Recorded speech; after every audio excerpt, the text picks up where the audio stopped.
There are two kerf boards on your miter saw, one on each side of the blade. They provide a tight opening around the blade and are made of plastic, so the blade won't be damaged if it contacts them.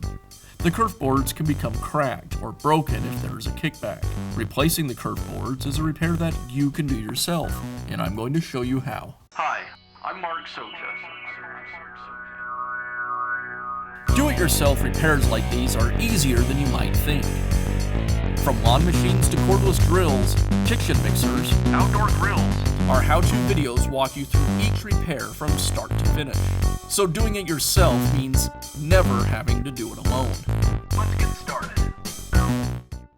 I'll begin by removing the old kerf boards from the saw. I'll use a screwdriver to pry the old kerf board away from the housing.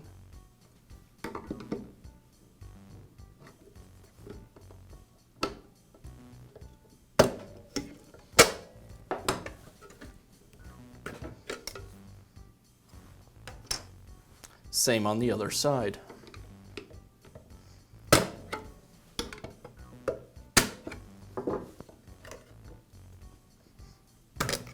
Now I can install the new kerf boards. First, I'll slide it underneath the fence.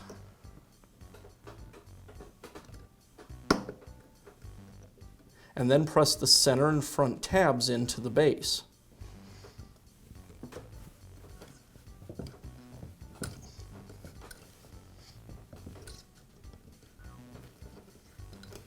And I'll repeat this on the other side.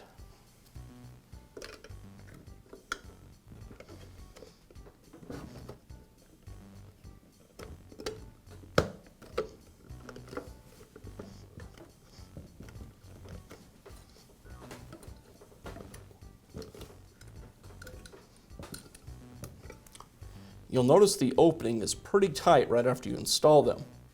The first time you cut with the saw, it'll open up the kerf to match the blade. And now you can replace the kerf boards on your miter saw. Be sure to check back often for new videos and expert advice. If you found this video helpful, give us a thumbs up And leave a comment.